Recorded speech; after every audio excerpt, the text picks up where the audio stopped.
दोस्तों, मेरा नाम अजय है और मैं अपने दोस्त सचिन के साथ बाजार से कुछ सामान लेकर लौट रहा था। हम दोनों साइकिल से ही थे और घर आते आते रास्ते में ही रात हो गई थी। सचिन ने मुझसे कहा, भाई चल आज भूतिया अस्पताल वाले रास्ते से चलते हैं, जल्दी घर पहुंच जाएंगे। इस पर मैंने कहा, नहीं भाई, उस रास्ते से मत जाओ, उस रास्ते में आत्माएं रहती है, क्यों जान का जोखिम उठा रहे हो। मेरा दोस्त बिल्कुल भी भूतों में विश्वास नहीं करता था। वो मुझे बार बार उस रास्ते से जाने को कह रहा था। ज़्यादा जिद करने पर मैंने उसकी बातें मान ली और फिर हम दोनों उस भूतिया अस्पताल वाले रास्ते से जाने लगे। उस समय रात के 11 बज चुके थे। हम टॉर्च की मदद से रास्ते को चीरते हुए आगे बढ़ते जा रहे थे। पूरा रास्ता सुनसान था। जैसे ही हम लोग अंदर गए तभी रास्ते में कीचड़ पड़ा था, लेकिन वो एक गड्ढा था जिसकी वजह से हमारी टॉर्च के साथ साथ हमारी साइकिल भी गिर पड़े। हमें थोड़ी बहुत चोट लगी थी, लेकिन फिर भी हमने जल्दी से अपना साइकिल उठाया और गांव की ओर चल दिए। हम लोग थोड़ा दूर गए ही थे कि हमारी साइकिल का टायर ही पंचर हो गया। हम दोनों दोस्त हैरान हो गए क्योंकि दोनों का टायर एक ही साथ पंचर हुआ था।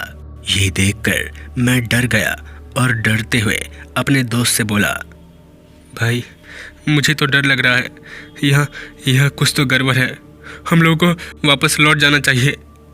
इस पर सचिन बोला, ऐसा कुछ नहीं है, चलो चुपचाप, कुछ गड़बड़ नहीं होगा। फिर हम दोनों आगे बढ़ गए। अभी हम लोग आगे बढ़ ही थे कि हमें किसी औरत की रोने की आवाज़ सुनाई देने लगी। ये सुनते ही इस बार सचिन भी बहुत डर गया था। उसने मुझसे कहा, तुम्हें किसी औरत की रोने की आवाज़ सुनाई दे रही है? इस पर मैंने जवाब देते हुए कहा, नहीं भाई, लगता है किसी जानवर की रोने की आवाज़ होगी। फिर उस आवाज़ को हम अनदेखा करते हुए आगे चलते चले। कुछ देर बाद फिर वो आवाज़ हमें सुनाई देने लगी। हम दोनों एकदम से डर चुके थे। इस पर हमने अपना कदम काफ़ी तेज गति से गांव की ओर भगाना शुरू कर दिया। थोड़ा आगे चलने पर हमें एक पीपल के पेड़ के नीचे एक औरत दिखाई दी। वो औरत जख्मी हालत में वहां लेटी थी। उसे इतना रात को ऐसी हालत में देखकर हम लोगों के रोंगटे कांप गए। फिर हमने सोचा कि कहीं वो चुड़ैल तो नहीं, इसलिए हम डर के मारे अपनी गांव की ओर तेजी से भागने लगे।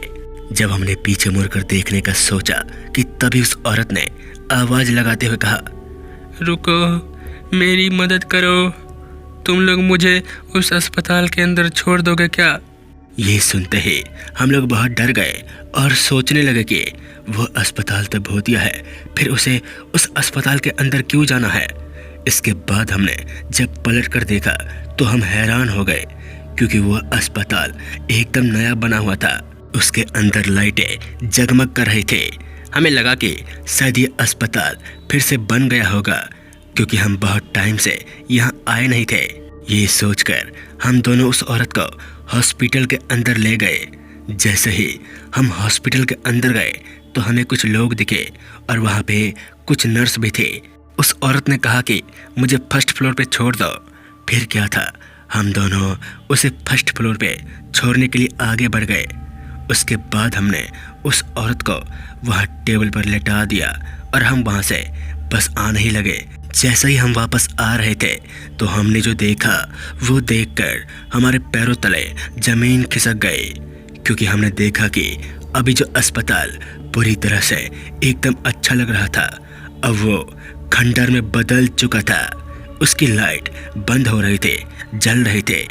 हम दोनों कुछ कर पाते तभी अचानक से वो औरत हमारे सामने आ गई। उसके बाद वो हवा में लहराते हुए हमें देखकर हंसने लगे।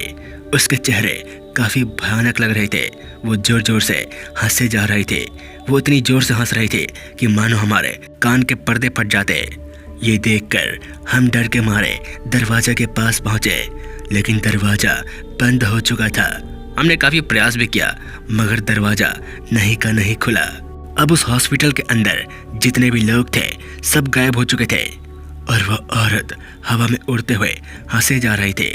तभी उस औरत ने कहा, मरोगे मरोगे तुम दोनों। अब हमें पछतावा हो रहा था कि हमने इस रास्ते पर आकर बहुत बड़ी गलती कर दी। अब हमारे पास सिर्फ एक ही रास्ता बचा था, क्योंकि मैं हनुमान जी को मानता था।